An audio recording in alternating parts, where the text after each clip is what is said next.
My nose is running. I'm definitely back in the UK. Although saying that, I feel like my nose runs all the time, whether I'm hot, whether I'm cold, or whether I'm on the bike or whether I'm not. I always seem to have a little runny nose. I'm like a little dog. Okay, let's get into today's video. Today's video is going to be, oh, as you can tell actually, I'm back in the UK. It is pretty chilly, although it's like 10 degrees, so I don't feel like it's as cold as I was expecting, to be honest. So I'm still in a jumper though.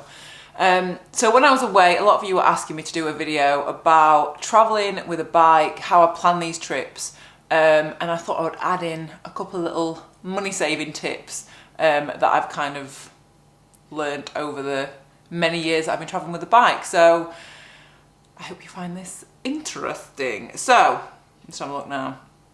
First thing is the flights or train or how you actually get to your destination. That's the first thing that I do for like money saving. So I'll look like quite a while in advance of when I'm gonna go, look at different dates, look at different airlines. There's so many different apps and stuff out there you can compare. I generally use Skyscanner for flights. And although if you've got any others, leave them in the comments below. But yeah, that's generally what I'll do, and I'll try and be flexible with days. If you are flexible with your days, you're going to be able to get a cheaper flight. So try and be flexible. That's like the first thing, be flexible. Second thing that I do to save money is I always generally go Airbnb or like home away or that kind of accommodation. I don't really go in hotels ever. I personally prefer Airbnbs because, especially if you get the whole place to yourself, because you are able to use a kitchen, and that's another way that you're able to save money because you're not having to eat out every single meal. You can cook your food there, and I definitely prefer doing that. So that's why I'm always like scouring Airbnb.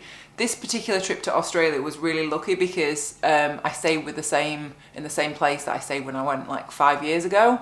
So that was really nice to go back there, and it was just mega cheap, perfect place to stay. It's such a pretty house.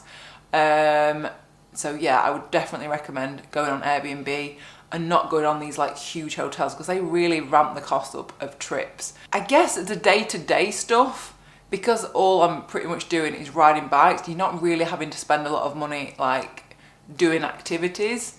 So the only money that I really spent was on food when I was away. I spent quite a lot on sushi. I love sushi, vegan sushi. It was so good.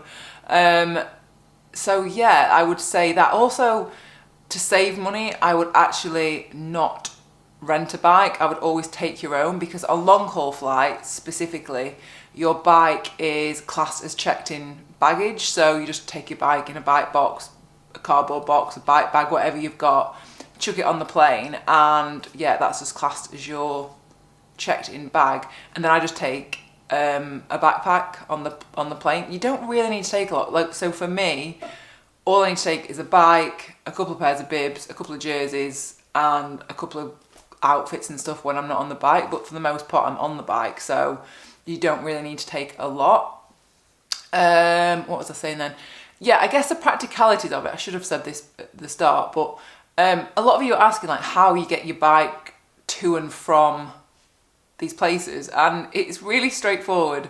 You literally just put your bike in either a cardboard box and pack it well, or in a bike bag, a bike box, get to the airport and just check it in like you would any other bag. Like, airlines know that people travel with bikes. It is not difficult at all.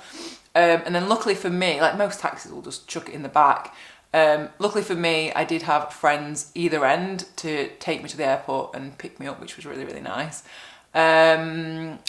And so, yeah, it is as simple as taking a suitcase. All you need to do is just take your bike apart. There's so many videos. I think I've done a few on how to actually disassemble the bits of your bike to put into a bike box. Also, a lot of you are asking which bike box or bike bag I recommend.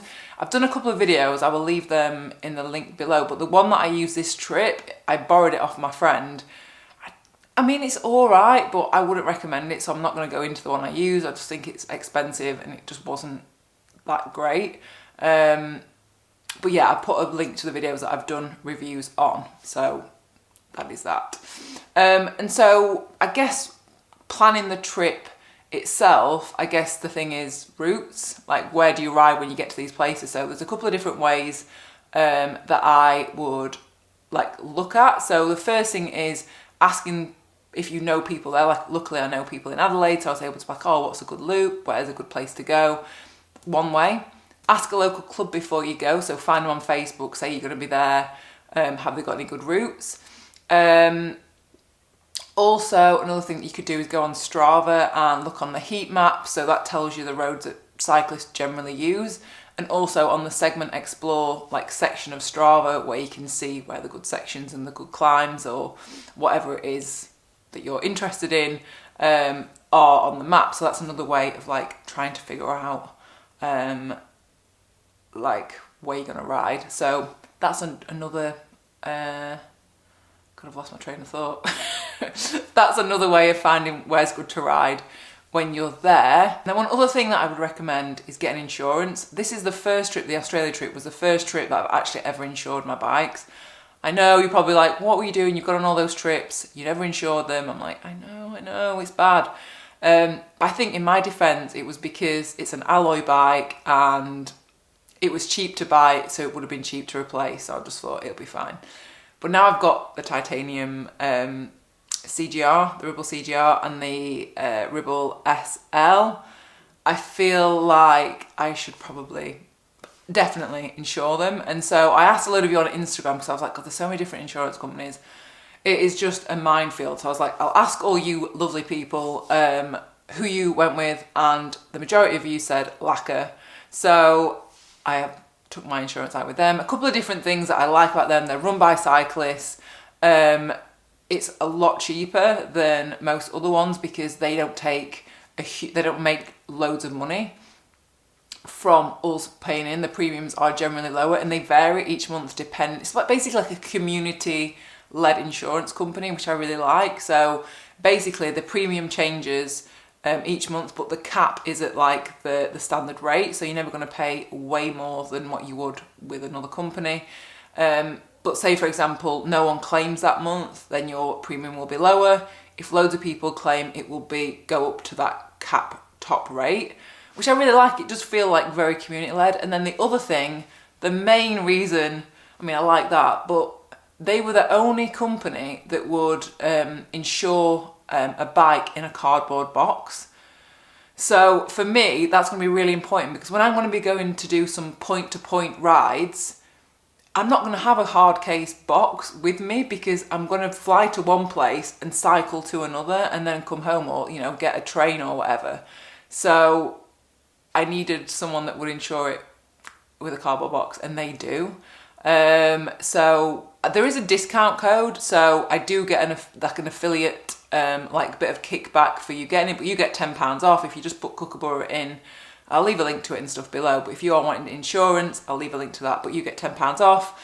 I get like a little bit of kickback on my insurance from them, so just being honest. But yeah, that's what I went with. What else is there to say? I reckon that's it. I think you just got to be a bit savvy, and I think I get a lot of questions all the time saying, how do you afford to go on all these bloody trips all the time? And I think it's because for me, like cycling in beautiful places is a priority to me. Like I don't really spend loads of money on like clothes or like other stuff. I just generally like to invest my money into experiences and trips and riding bikes and just being in beautiful places, meeting nice people.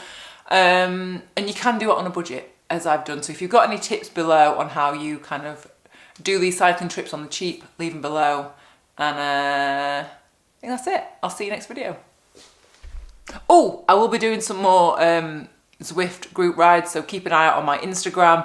I'm going to be posting some stuff on there very soon. Hopefully going to be doing 3 different ones in February. So keep your eyes peeled and I will see you in the next video.